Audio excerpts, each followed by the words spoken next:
Hey everyone, welcome back. Those of you joining us, this is episode 18. I will make sure I get the episode right this time since I messed up the last two, I think. Today joining us is Ursula Garza Papandrea. She will be giving an intro here in a second. And man, I don't even know where to begin with this young lady here.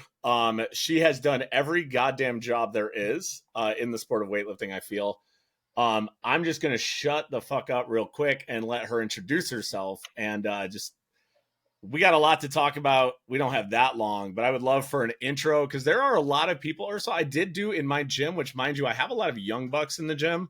Like a median age is probably like 22 to probably 35. I know. They don't know who I am. They don't, and I wanted to shame them, but No, I'm I'm kidding. also the old man now. I'm the old man. It sucks. Well, if you're the old man, what am I? I I'm mean, not. not an old I man. I guess I I'm an did the old right thing. woman. I introduced you as this young lady. So Yeah, on to well, you. it's Who a are you, ma'am? crock of shit. Um, I don't. So you want me to start back in 1987 because that takes forever? Would it help if I said I was born in '88? No, it would be just another like this to me. Thanks. You're just. I'm gonna hang up now. Now, so I I started. get to feel young again. I started competing in Olympic weightlifting in '87. Started lifting weights in '84, but not Olympic weightlifting because, of course, like, how are you going to know what that was? The same problem that we see now to a lesser degree, but back then, apparently I was doing power cleans when I was like 14, 15. It's in my book where I wrote down that I was doing power cleans, and I'm very curious to this day what the hell I was doing. Yeah. Because apparently I thought I was doing a power clean, but I know for sure that it wasn't until 1987 that somebody showed me how to do one. But I competed from my first nationals was '88. I started like actually winning things in '92. Went to world championships from '92 to '96 on the world team. So I like had my weightlifting career. Just for context, just to pause real quick. For context, what was the competition scene like real quick there in regards to like Small. other women, size? No, I I was the always, only woman. Shut up. What are you dumb? no, I say it like, I got to give context. I No, go to no, these no, meets no, now and no. they I like, mean, yeah, no. So, I mean, there are some major differences between competing at a nationals in '88 versus like 2020. yeah, And I mean, so when I got on our board of directors back in 2009, um, there was about there were less than 3,000 members. Now yeah, we're close to like close. We got close to 30,000. Maybe we've pulled back to about 25, but I know when I resigned from the board of directors in 2020, we were at around 28,000. So really, like that whole period that I was on the board was managing growth, and then we started talking about like figuring out how to rectify all the things that I had been bitching about since 1987. Like that was my goal. Like all the shit that I thought was wrong with the federation, yeah. like doing as much as I could in the next 10 years to make it better, and particularly for coaches, because and athletes, obviously, because after I left being an athlete, well, and I still didn't leave, I started coaching in the '90s and started producing female lifters that were making world teams, and then started working with men in around '06 because before that I would tell them like go find another coach, you're a pain in the ass. So but by 2003 I had become what was the year? Hold on. It was that's the wrong year. That's her just looking in 2000. her memory banks, everyone. She's not looking at No, I'm pictures. looking at shit on my wall to see if which one of these has the year. It is. See my brain's over there. 2003. Yeah, right after Vancouver World Championships. Oh no, was that? Yeah, that was in Vancouver. '06 was in DR. So I became the first senior international coach. That was a woman. Yeah. And back then there was about 25. I think I was the 25th person on that list. And they were all men before that. Most of them had been grandfathered in. But anyways, we had, created this. If you had two athletes in the top 8 at the World Championships, then you could become a senior international coach. And there was nothing considered for youth and juniors at that time like we do now. And that was Yeah. something that we brought in later because we realized, well, I mean, people are taking lots of youth, but they're not really senior international coaches, and let's give them a pathway. But whatever, that's like further down the road when you're trying to, again, fix things that should have been in place so that everybody could gain. Like, because the Mm. idea is to grow the coaching pool. The idea is to grow the elite coaching pool, which means you've got to help people move up the ranks some way or another. And Yeah. but anyway, so I was back in this era of coaching where it was completely male dominated, as you know. It wasn't until 2021 that we had the second woman become a senior international coach. It was Amy. Yep. With what's her face at the Olympic Games. And so I after I became a senior international coach, and I was working as a coach, and then I started coaching men, like I said, and then I ended up putting together a men's team, and then my men's team won the nationals in 2014. In 2017, I ended up 2009, as I mentioned, I ran for the executive board of directors for USA Weightlifting. We were having turnover, so in 2008, were you around in 2008? I was deployed, so no, I was not active in the Lucky weightlifting. you. I was doing it, but I Well, wasn't like active. we were having our own war in a hotel conference room, Yeah. and we did, and it was kind of old guard, and then it's funny because it's old guard versus old guard that's more progressive. Yeah. I Old was guard told that's I to was the told by the players and people in it of what went on, like when I got into the scene after I got out of the Army, what that all was.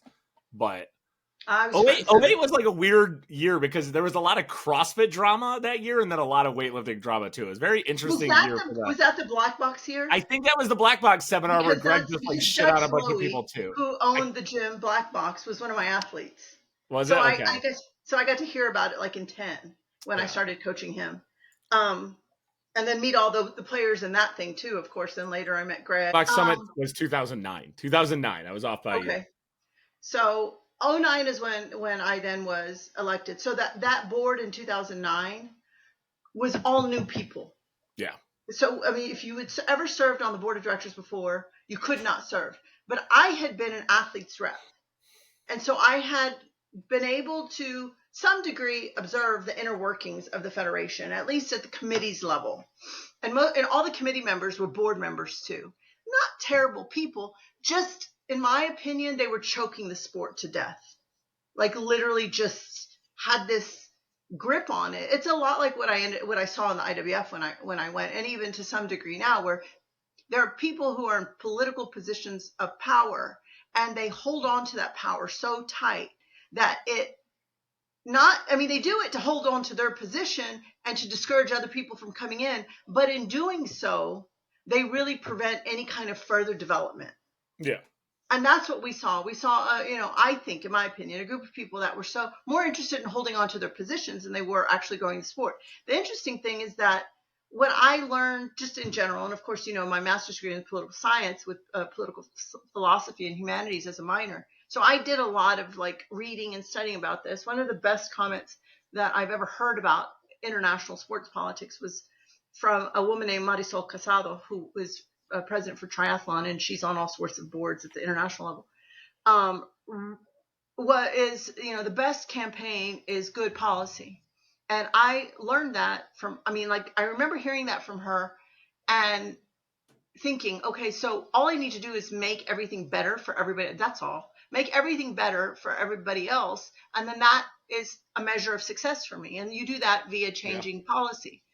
And so that's how basically I started in 2009 saying, okay, well, if I can make things better for the athletes, for the coaches, then we'll have made a difference in a way that it will actually matter. And there can be positive outcomes from that. Because if we're better supporting the athletes, then they can produce better results and they can compete. If we make them professional athletes, which was the goal, like let's pay them the amount of money that will make them think twice about having to work. Like I make enough money, I don't really need to work. That's where we want to put them so that they make enough money to train and only train and become professional athletes. Of course, back in 2009, we had lost a bunch of money. Our LA fund had been drained. It had gone up to $2 million. It went down to 220,000. There was all these things that had happened. So when we get seated in 2009, so I go onto the board of directors, and I would say that marks for me the beginning of a different era of my contributions to the sport. Because as an athlete, great, you put up good results, you go to the world team, you win some international medals, blah, blah, blah. Okay, great. That's amazing. Now what? I become a coach. Okay, I did, broke some barriers and changed the game a little for women in that area. Um, and then now I had a new frontier for me, which was really where I could make the most impact. And I was very reluctant to even get involved at that level, but when I started seeing that I could actually make a difference, like Yep. the first thing was we need to make money. So we revised how the coaching course distribution of funds was so that more money could go into USAW so that we could pay athletes. Yeah. So we had to restructure that. And Artie Dreschler, Artie was Yep. a huge, he was a major player at that point in time and a huge influence on me, and a mentor in this particular arena, the administrative area. And we were able to increase the revenue streams for the Federation. Of course, then we started getting sponsors. Like once you start having some measure of success in your athletes, now you can attract some sponsors. So we started attracting sponsors that Yeah, you have data raises to revenue. back up your claims. I'm sorry? Said you have data to back up your claims. Sure. So I mean, you can go. you bring a value to the table. If you don't have, what are you offering a sponsor? If there's no value in what you're offering, like what are the chances they're going to want to give you anything? Yeah, and And so to go back real quick, like I think sometimes when it comes to like being in that role of going from athlete to coach and being like weary of like, okay, do I want to get into the political game or into the governance side of things, is like people are weary about that. But there's a term in the military of like, there's a lot of respect for officers that come from the enlisted side of the things that ranks. go officer. And it's less common nowadays. It was more common back when they had field grade promotions, but they're referred to as Mustangs, and they're usually the officers that are the most fluid, the most flexible, and usually they do the best because they understand being in the trenches, what's going on at the bottommost levels. And they also observe what the officers deal with from their higher up officers. So you have that point of view, which I think can give a better perspective when also trying to handle, versus also like the trust value of the athlete seeing just a person coming in that may never have been an athlete. Like, yeah, like we get it. Like maybe you want us to do better, but if you're like, I hate to use a term, but it's a term, but like if you're just a fucking suit, like you're just a suit, you don't know what it's like being a lifter, trying to make ends meet, being a fucking lifter, traveling to win competitions and like earn the week's pay by snatching and clean and jerking to win a grand prize and like hawk the fucking barbell to make a grand, to pay your bills, to continue to train, like that whole vicious loop. I worked 3 jobs the whole time I was competing, like 3 part-time jobs, went to school, and then started coaching while all that was going on too. Yeah, like you get it. So there's a degree of respect. It's nearly impossible to be. I mean, there were people who were successful, but I mean, your back was against the wall. You had, like, you look at you're competing against women on steroids who are fully funded. Like, what the fuck are you going to do with that? Like, yeah, you're going to win. Like, every once in a while, one of us would sneak through and win a medal somewhere, or I could win at the Pan Am. What was it, Nakachi? We didn't have Pan Ams. I could win a medal there, but it wasn't, it was discouraging, and I think that still exists. So what are the things that discouraged me? I gotta change that. Yeah. Like, I've got to get that shit out of the way. They've got to be funded. We've got to clean it up. And that comes later, like the ability to actually finally clean up the sport, like the opportunity didn't exist until 2018 for me. Yeah. Real quick, let's just like, in a position. I didn't want to talk on like the doping thing too much, but I do want people to recognize like what you just said, like you competing those years, females doping on state sponsored, without the level of anti-doping efforts anywhere near what we have now. Matter of fact, what we know now, and you don't want to talk about it, but tough shit, is that ION was covering from everything that we have in the reports. What they're saying happened is what many people believed, which was that ION was working with countries to cover up doping. Yeah. If that's true, it puts it all in perspective. Yeah. Right? I mean, by most accounts, people believe that to be true. And I have a lot of, I've talked to a lot of people who were part and parcel to that whole apparatchik that was going on for decades, that was allowing certain countries and athletes to get away with doping at events. Yeah, 100%. This is a completely I think it's more different just, game I right think now. people are like, I don't want to say the term ignorant, but like they're aloof maybe to like the concept or thought of like women back in the 90s doping aggressively. I don't know why. Like they Way just worse didn't. back then. They thought it was But like there newer. was nobody to It's stop them. newer. It's a newer concept in weightlifting that females would be doping. No, It's no, like no. no, it's If always you been look going at, on. I mean, look at 88 bodybuilding. So I was trying to do kind of bodybuilding type stuff when I first started lifting I weights. tell them That's to what watch that documentary. That documentary that's on Netflix. which one? There's a Jordan crazy Wilson? there's a crazy documentary where I'm not going to go too deep because it goes down the rabbit hole, but there's like they're basically, it was like fetishes of like these really strong jacked bodybuilders where guys were like paying them to be Oh yeah, like, I know some of them. They were in weightlifting. Yeah, yeah, and but I was there friends was with some like of the they were women. all I roided was out. friends with women who did that. Yeah, that competed in Yeah, that weightlifting. shit's Uh-huh. crazy. The Yeah. steroids in the 90s and 80s with females were in weightlifting, people. Don't think it just started in the No, 2000 if you eras. look at, so when I started, Rachel McLeish was like my idol. And she looks, I mean, she probably couldn't even win a fitness competition now. But she looked amazing. But like the level of muscularity, even in like bikini, is more muscular than she was. And that's what I was like, that was the aesthetic that attracted me to lifting weights. Yeah. And then that went askew when you get in like Bev Francis and those people. So that was like in the late 80s to the early 90s. So I was like, okay, I don't want to be in bodybuilding necessarily. So I switched. And when I learned about weightlifting, I got into weightlifting. Because I had been tumbling for years as a cheerleader, I I kind of didn't know fell that was right I into didn't it. know that was your background. Yeah, I was a captain of my cheerleading squad at a black high school. Fire. Anyways, so yeah, it was fantastic. Like I loved that whole thing, and I loved lifting, but I ended up moving into weightlifting proper, and of course you get to your first competitions nationally, not bad. Were there women doping? Pretty sure. Was it the majority? No. Was it a lot? Not really. But there were, quite a few, and they were notable, right? They had the voice changes. They had significantly different physiques than the rest of us that look like, little soft Yeah. pumpkins. I could imagine back then too, Yeah, also. I mean, if you Much more look at me, I noticeable. just look like a little softy, and then all of a sudden, like the chick next to me has like delts and giant quads. I mean, you can develop all that naturally, of course, to some degree, Yeah. depending on your genetics. But here, there was a clear cut. In the 90s, they started with the anti-doping efforts through USOC at the time, and then it went over. They created USADA, and that changed things. And that was through the 90s. So when I first started making world teams, they had just started the no notice testing. And I went through like the whole beginning of it, where it was a 48-hour testing, and then there was a pre-competition testing, and that which really just protects the federation itself to make sure an athlete doesn't go test positive.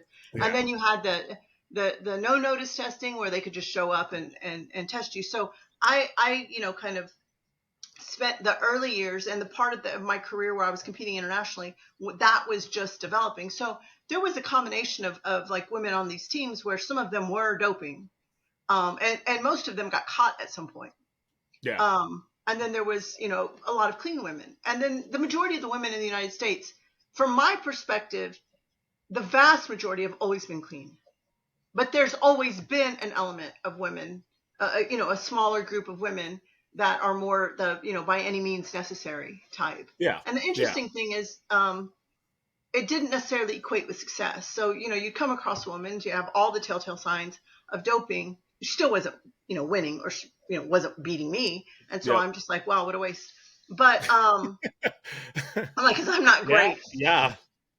And I'm getting off track. But the landscape at the time in the 90s and then moving into the 2000s is that That's fine. particularly We're still within the regards of what I want to talk about. So it we'll was keep going. very small. I think that's what you were getting to Yeah. get me. You were trying to get me to say that I was qualifying for world teams when it was small and non-competitive.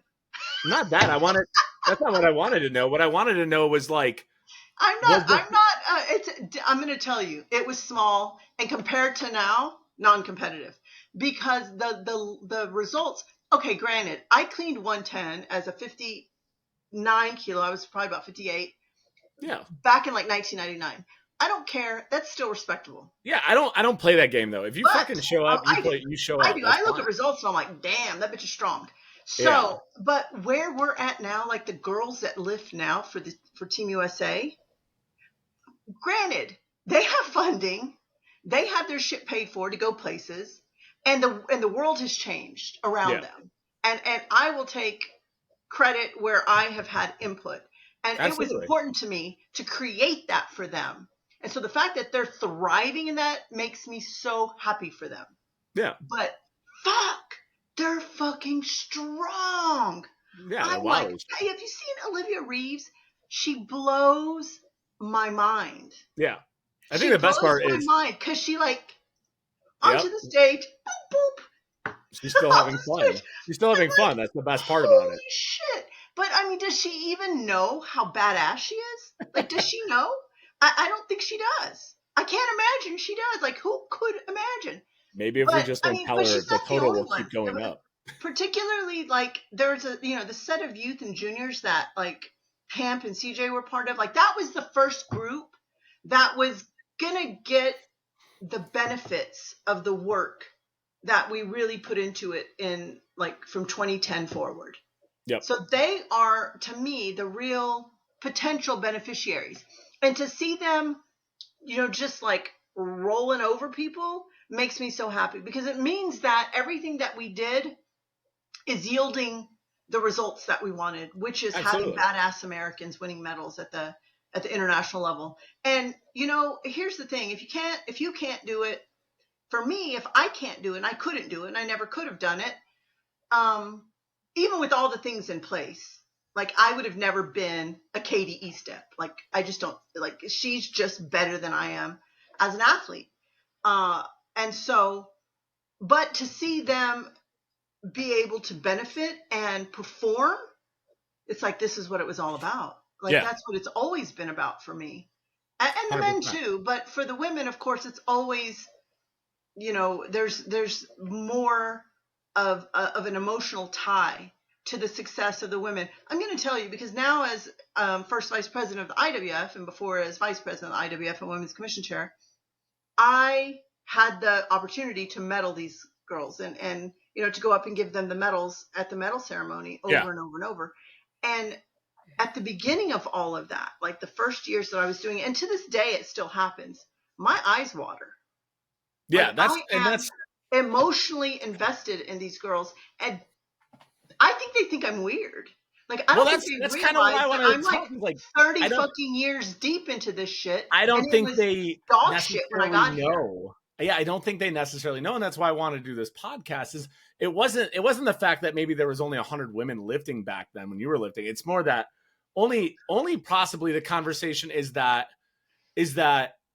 only 100 women thought they could lift, and that's what I wanted to hear. I wanted to hear that only 100 women thought they were allowed to lift. I know that was the That scene. might be true to a That was degree. the I scene mean, back then. Like, what was the stereotype back then? Were oh yeah, they butch. basically being told like, "Hey, you're not welcome here"? Like when you Well, went to a well, meet, first of all, were like you if you guys want to shit be on? involved, Like, it's like guyish girls want to be involved, and I was a like cheerleader, and so was Robin, and Sibby well, did my gymnastics. There's a athletes whole bunch still of us feel that. they still deal with that. They go to Thanksgiving dinner like my little petite 55-year-olds, and their dads and moms are like, "Why are you weightlifting? You're gonna get fucking bulky." And it's Oh, like, so Jesus fuck, are we not done with this? my dad told me that in 1988 when I told him I was going to go compete at national championships. He was so worried, and I'm Hispanic, so I mean we have a kind of I mean it's very family church oriented, like Yeah, Catholic religion oriented, and um we were maybe a little bit more progressive because it wasn't so much like get married and start a family. My mom yeah, was very big on like go to school and get a college education, all that, which I did. But I shifted over and I started doing weightlifting when I was at the University of Texas, and my dad was petrified. He was like, "Oh, you're gonna look like man." I'm like, "Dad, I've been lifting weights since like 1984. It's 1988, and I still barely have a hint of muscle. Like, get over it." And I was never really a muscular lifter, even when I train a lot. I'm still never muscular. I have muscle, but I'm not like I guess I'm not lean enough to show. So maybe that's a whole other kind of problem. But that was his worry. But by '92, when I won national championships, he literally had a T-shirt with my picture on it and yes, would wear it. He was so proud. It's yeah, amazing how he did a complete 180 on his position on women lifting weights. Yeah, because then he that's awesome. started going, and of course he would go to the competitions and he would see some women that were more masculine because they had been doping, or just maybe just more masculine, period, genetically. But he definitely like laid off after that. Like once I started winning, he was okay. Yeah. I think it was just like, don't go do something and not win. I guess that was the lesson. But Yeah. but I mean, I suppose that there's still some stereotype, but it's damn sure way less than it was in the 1980s when I first got involved. And for me, none of that. Like I've always been pretty much, I wouldn't say a loner. I have a big social circle and I've always had a lot of friends, but I'm really independent minded. I know, shocking.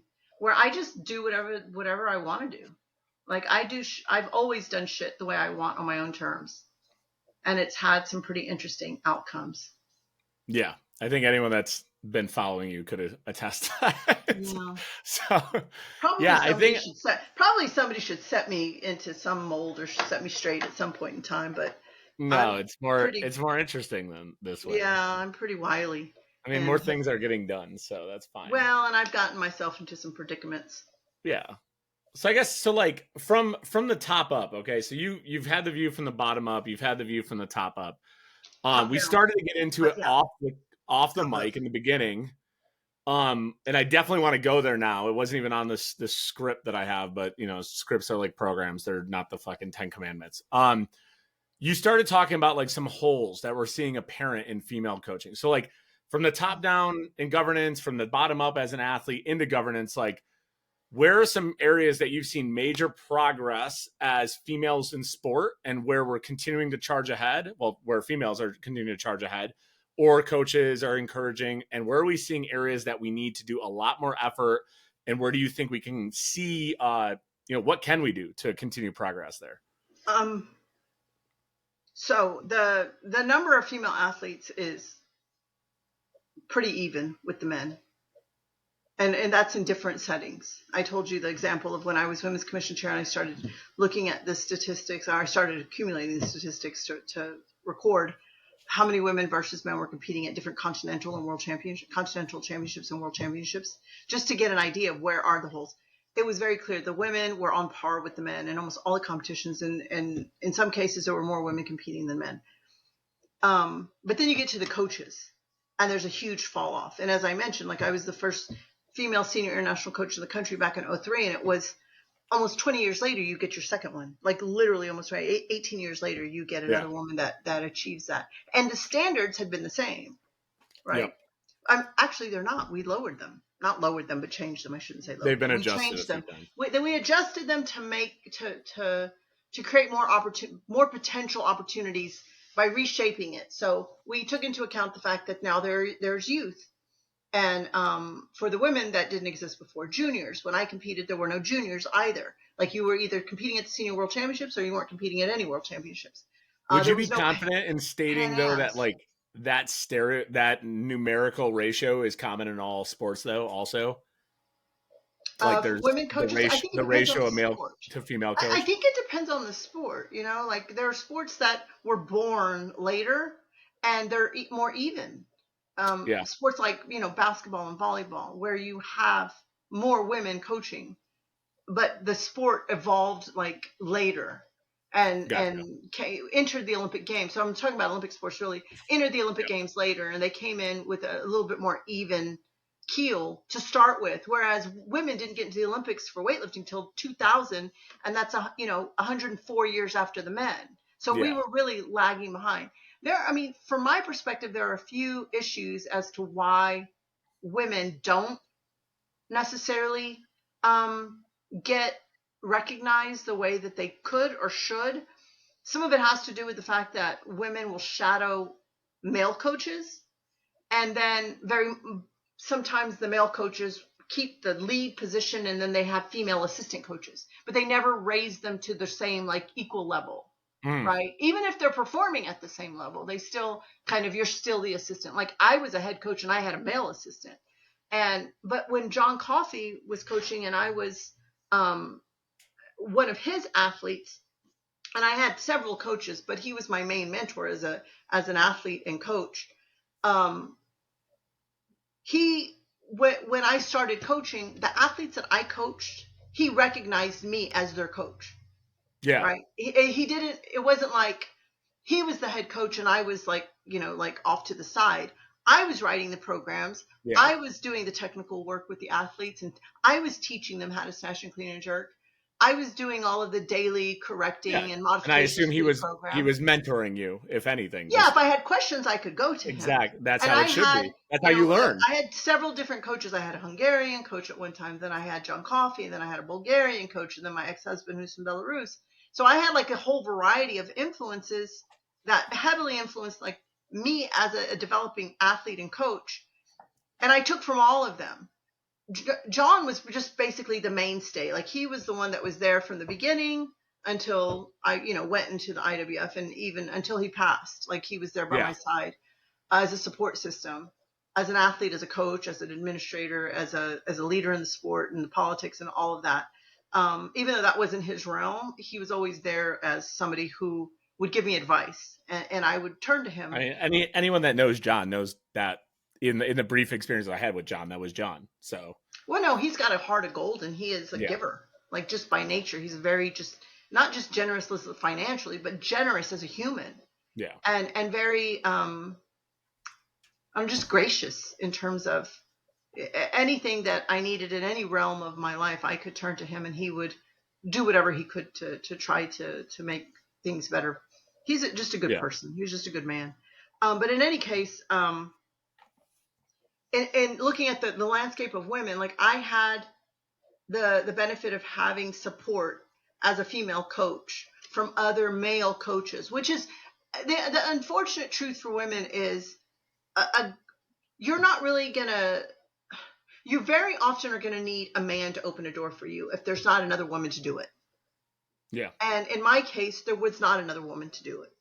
So the people that opened doors for me and I was doing the work, right? And that's the truth with all of us that are progressing. Like somebody opens a door for you, they're not doing the work, they're just trying to help you. And so I was like in this catch-22 at one point where I couldn't get any coaching assignments because they said you need to have a coaching assignment to get a coaching assignment. It's like the college. It's like, okay, so you were a college professor. That's like the old college rhetoric when people leave college and their job interviews and they go to get a job and they're like, sorry, we're looking for someone with more experience. And it's an entry-level job. Right. Well, how the fuck am I supposed to get that job experience? I had a degree in exercise sports science, but I wasn't allowed to teach the level 1 weightlifting courses. And I had been an elite athlete and coach by that point. Right. I already had my senior national coach rank. I still wasn't allowed to teach the courses back then. Of course, that's all changed, as you know. Yeah. There was only a handful of people. Like there was a death grip on who could teach the courses. And then there was this whole other thing with like you can't get any coaching assignments because you haven't had any coaching assignments. And the person who broke that for me was Mike Bergner. He just appointed me as like the women's junior camp coach. And then it was like, oh, well, now I've had a coaching assignment, so then I was able to start being assigned. But of course, back then, you're paying your own way, you're blah, blah, blah. Like it's still difficult to be able to do. And you have to have athletes on the team. And of course, that was all in place. But, in 2014, I would have been, and this was back when we did the men's, or the coaches based on like points on how many athletes you had on the team, right? Mm-hmm. So in 2014, I was supposed to be the men's head team coach, but I turned it down because I wanted to keep my position on the board. So I had to pay my own way and do my own thing. Yeah. And work as like separate private coach. But it's interesting because I often wonder, like, was that the right thing to do? I think it was, but we still haven't had a woman that, and we won't now because we changed our whole structure. Yeah. So that was like the opportunity to have a woman named the head coach of a men's U.S. team. And of course it would have just been for that one event because that's how we did it back then. Yep. But I did have my own men's team that same year that won nationals. So that was good. But of course I won nationals, and immediately, there was a miscommunication, and a coach from the other team immediately went and told the owner of the team that we cheated which they'd mentioned a Caleb, and they thought we had Caleb on our roster. We did not have Caleb on our roster. And then there was no going back on that, right? Because they'd already put it out in social media. So it's like every time I did something that you would think people would congratulate a woman, I got shit on. And that happened. I wish I could say that was the only time that happened, but it happened almost every time I accomplished something big. And that's the fucked up thing about being the first woman to do things in a sport like this. Because I unfortunately, people when that are shit fucking pissed happens, off that you succeeded and they shit on you. yeah, I always want to keep like a side tally when shit like that happens, and whether it happens to you or whether it happens in the professional workplace, whether it's like somebody needs to keep like an eternal tally of like 60 to 50-year-old males, 50 to 40-year-old males, 40 to 30-year-old males, and I fucking guarantee it's always going to be up. Well, like yeah, generally, no, it was, you know, the fucked up thing is these were people that knew me. They knew my level of integrity. They just were fucking, I don't know, making some justification for why they fucked up. Because at the end of the day, I won because I made some smart moves in terms of strategy. Like I got a 55 kilo lifter and I put them in. That same 55 kilo lifter actually tried out for the other team and they didn't want him. I'm like, well, they're fucking stupid. This is points. that's the 2015 like, Nationals or 2014 Nationals, right? Yeah. I mean, no, I remember that meet, and I remember what like all that going down, and like the team you built, and that is on my sheet because that is literally the question I had here is like that team you built a badass men's team, and that was like when I was opening my gym. That was the year I was opening 4-star on my own, and like that again, like my gym opened, like I said, it was all women right out the gate. And I'm like, I opened it, I was like, yeah, let's build like a fucking men's team. Like, let's do this. Let's be like Texas Barbell. And then it was like, all women. All right, this is going to go a different direction. Let's fucking do it. Like, and it was just like, but I remember like watching all those people. And I think and this is a good segue from what we were just talking about, but like, I think what people don't know, and again, like the generation I'm talking about, because I have a lot of 25-year-olds, 30-year-olds, is like, and you can go ahead and name drop the shit out of these people, but a lot of those people on that team, a lot of my athletes now like follow on social media and Instagram and are coaches now, and like, oh yeah, you can go ahead and name drop them all. I train all my athletes to be able to coach. Yeah, name drop them all now. Male and female. Like this is like training with me it's probably irritating, but I expect you to understand what we're doing and why we're doing it. That is the same mentality I keep with my athletes. They fucking hate it. I literally just posted about it today. There's going to be a handful, but like that actually listen, and then they're going to be able to go out and do something if they want to with that information. Yep. And if you're talking about the walking stick, yeah, he's done great. He's done great. I wasn't his only coach. I wasn't his only influence, but I will take credit for having to reteach him how to snatch and clean and jerk because those things were atrocious. And if he won't admit it, then he's just a big liar that's living in denial. So those that don't know who you're talking about. Oh, I'm supposed to say it? Yeah. Spence. There you go. So it'll be hard for anyone listening. He's gone on and he's continued to develop. That's why he's successful. Like I gave him some tools, and then he's continued to develop. I would like to say I gave him encouragement, but I mean, probably he would be. If anything, you discouraged me. It's funny because he was saying that he was in this panel when he went to the British weightlifting thing, and they asked him about, like, they asked one of the girls there, one of the women that were on the panel, like, why you don't have a women coach, and she basically was like, well, women coaches are soft, and Spencer was kind of like. Hold on. Yeah. Hold on. Yeah. That is not my experience with a woman coach. Yeah. I feel like as a coach, you have to adjust to the personality and the demeanor of the athlete. Bingo. Because some of them, if you treat the way I treated some of those guys, they would be in a ball crying. And some of them, they thrive in that. So you just got to figure out what makes them tick. 100%. And then play into that. And then sometimes you get the pair, and then the pair has, kind of this, training partners, and then they have a personality of the two of them. that Mm-hmm. comes out, and so you're training them in a certain way. And yeah, I mean, there's a lot of dynamics in No, in 100%. coaching Everything that. you just said is like, that's a fucking bit right there. I'm going to lock in and use, because that's quintessential. And I talk about that all the time, is like learning how to coach the athletes. It's not just your attitude and people adjust to that. You have to learn how to work with the individuals and what they need best from you as a coach.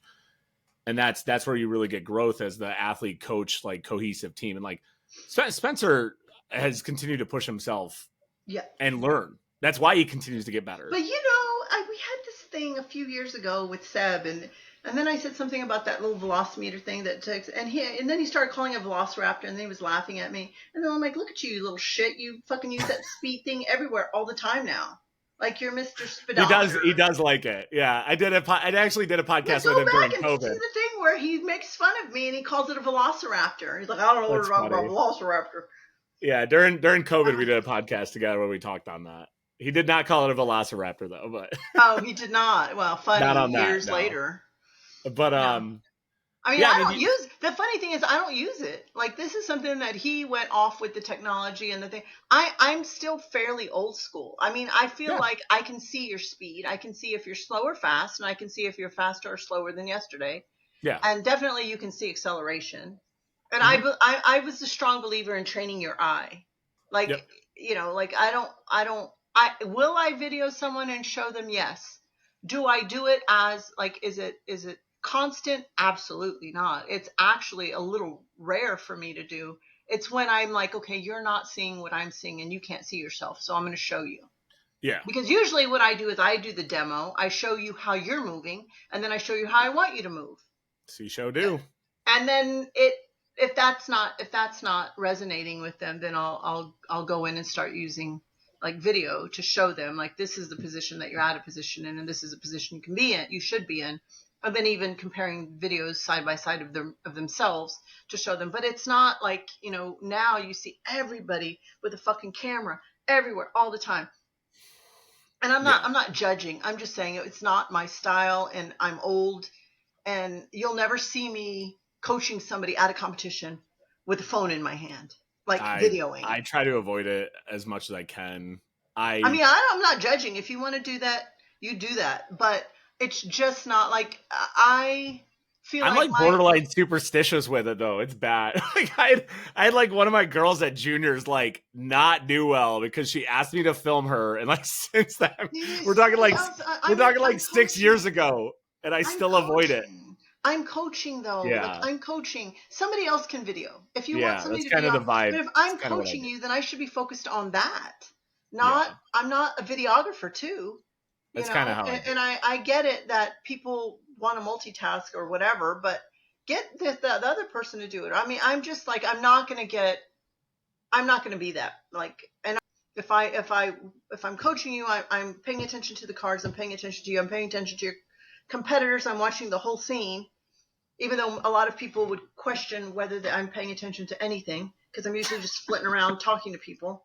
And my athletes are all freaking out thinking I'm not paying attention. I'm like, they're like, have you checked the cards? I'm like, you're 12 out. Like, I know what's going on. Like, we should probably not ever like be in the back room together at the same meet, because that's usually how they regard me too also. Oh yeah, you're like flitting around doing the social thing. I'm like, I tell them, this is a line I stole from over here. Like, this is a line I tell them. I'm a tortoise in a hare's body. I got everything under control.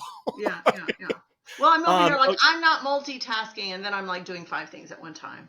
But I'm not. So bouncing back.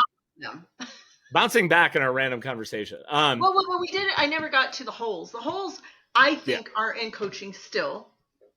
So we can't control international. Let's just talk we can't in the United States.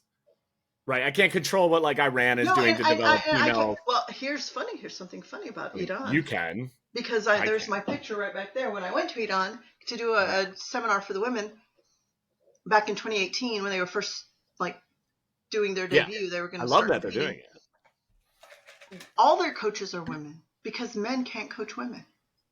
Oh, that's true. Yeah. I didn't remember it's the most like weird outcome of equality that you can think of. Like what are the chances there? Yeah, I mean, but so all of the women have to be coached by women.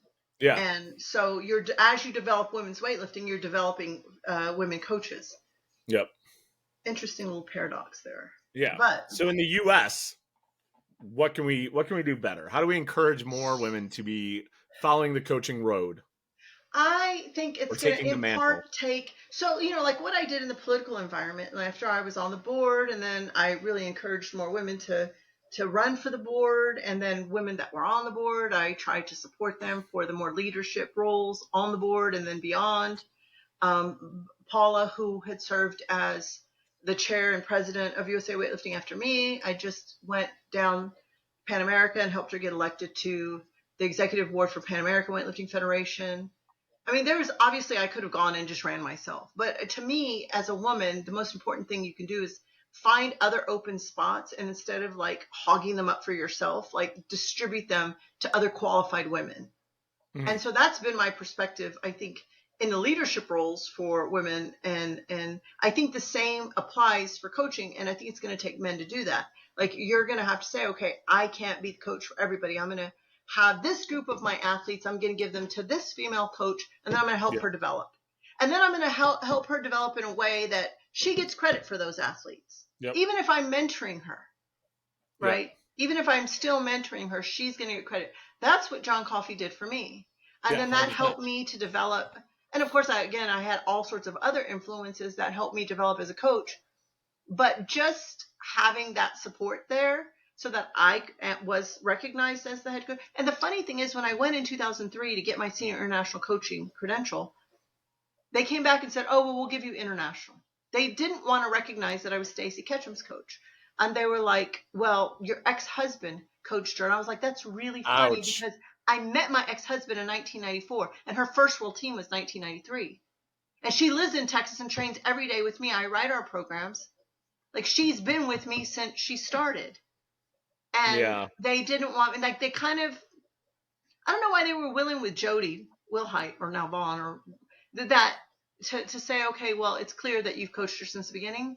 Why they weren't like that with Stacy, I don't know. But literally, Stacy went with me to a board meeting and told that whole board.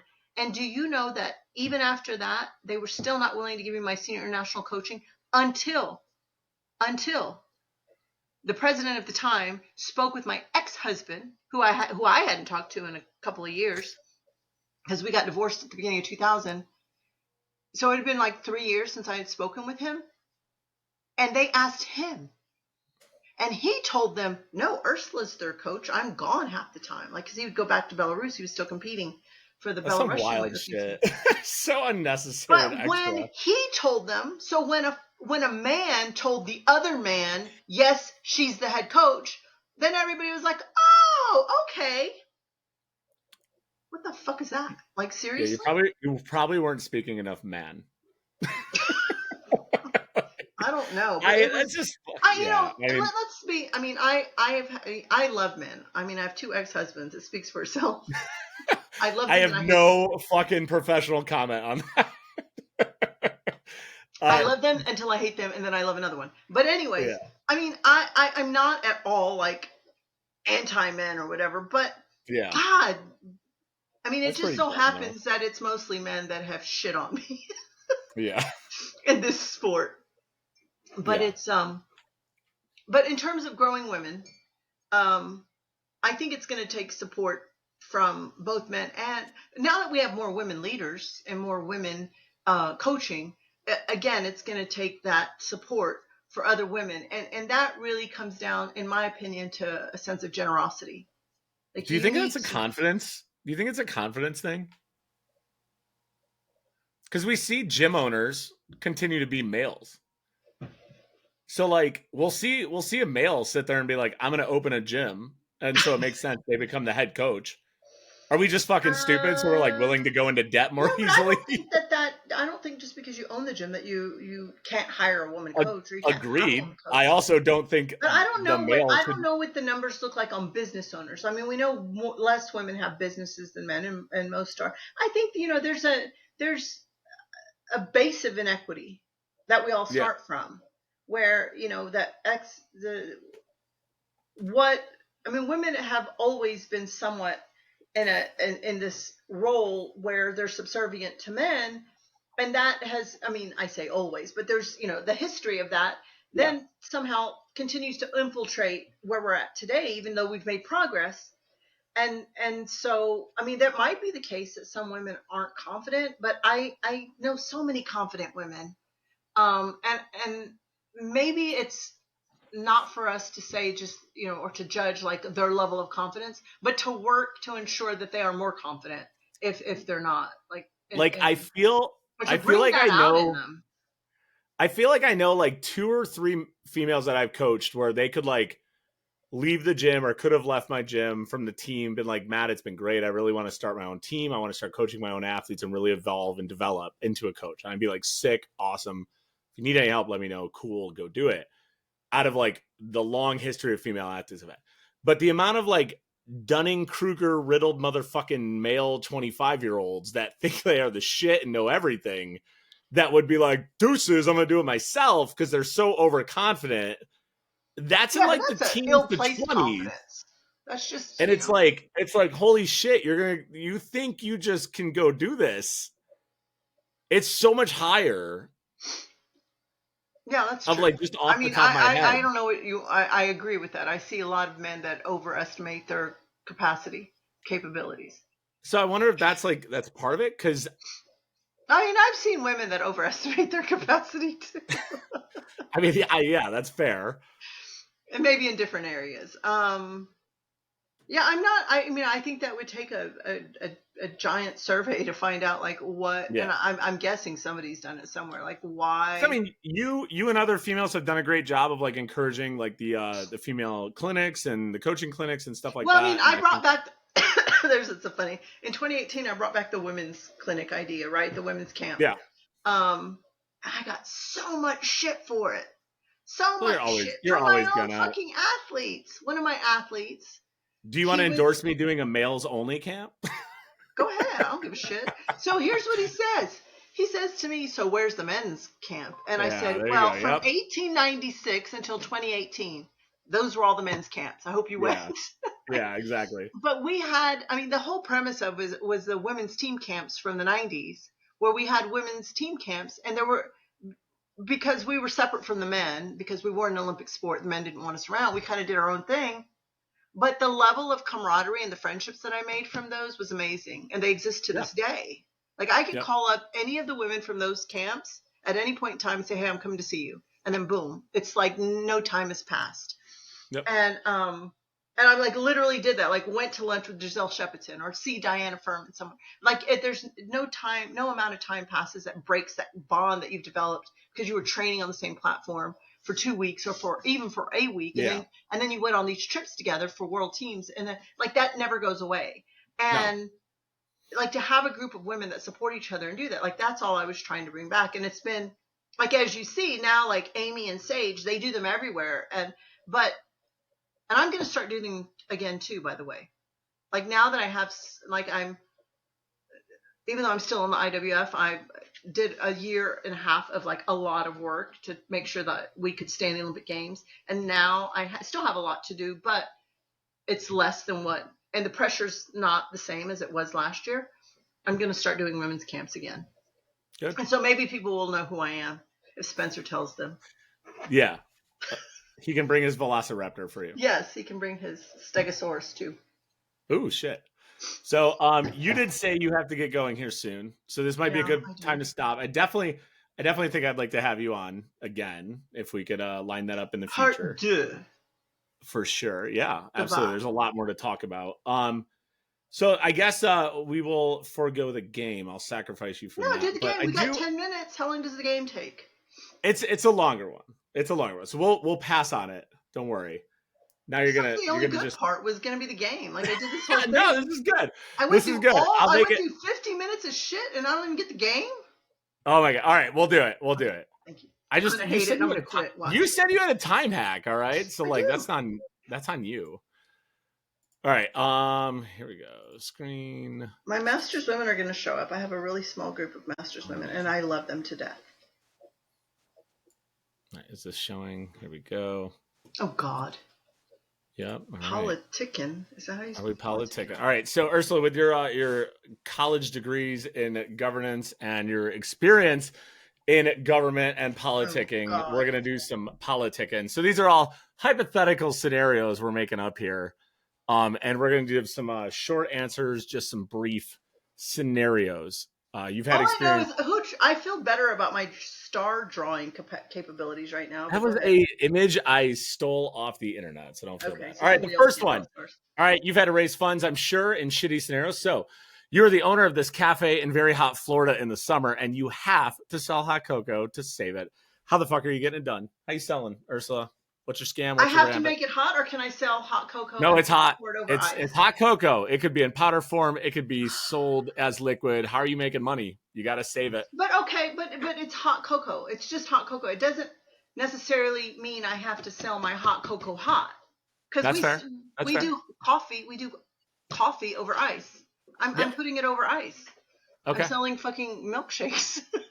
All right. All right. We're doing it. Good. We're I doing a like it. frappuccino with hot cocoa. Okay. I dig it. It's your only way. I mean, fucking summer. That's Yeah. fair. My one concern of this Oh, photo after I lots got of it was marshmallows. I'm gonna put marshmallows on them. okay. Marshmallows are good. I like it. My one concern was this one woman back here that I don't know if she's healthy and okay, but I noticed that after. Next one. You have a team of 10 and you guys got really fucking lost in the woods. Like you're gone. You're done. You all only have toothbrushes, dead cell phones, and backpacks. How are you surviving? I'm eating one of them. Oh shit, we're going Uruguayan Straight up, like, airplane. yeah, Andes. Movie's back out. Okay, so now that the other 9 know that you're a fucking murderer, how are you surviving in this scenario? Because I'll eat them first. Oh shit. All I right. already got the plan. Let's see. Okay. You and your team get lost in the woods. Actually, So how are you? Actually, you'd have to work as a team. I'd have to work as a team because I have no survival skills. Oh, that is not great. So yeah, Yeah, use your I'd have to. governance.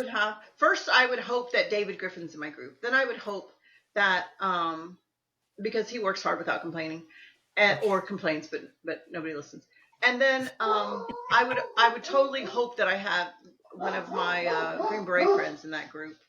Okay, that would be helpful. I think that the thing on this question is to make sure you pick your group. Make sure whenever you're going to go into the woods with a group that you have people in your group that could survive. Some pre-planning. I would have to rely on them. That would be my pre-planning and make sure somebody's good in the woods. Mm-hmm. All right, this one I was really intrigued by for you. So 3 famous people, dead or alive, can join you for a 1-hour dinner. You can bring them back from the grave from any time frame. You only get an hour, so who's invited? I needed some warning on this question. Nope. Aristotle. Okay. Aristotle gets there. We need a political leader that is.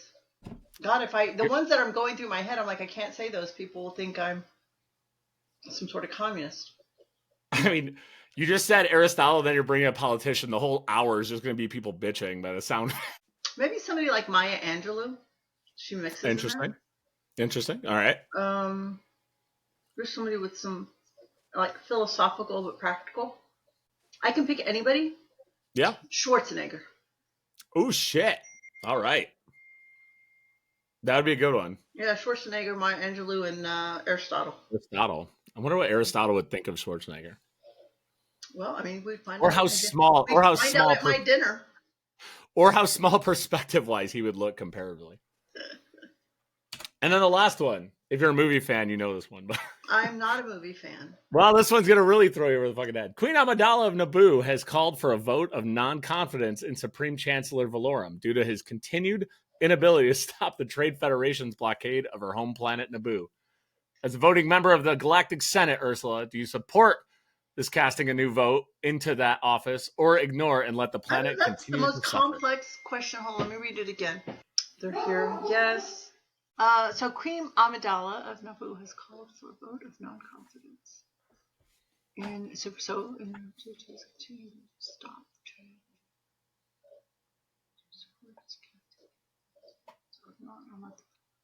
No, you cast a new vote. Why is that a hard one?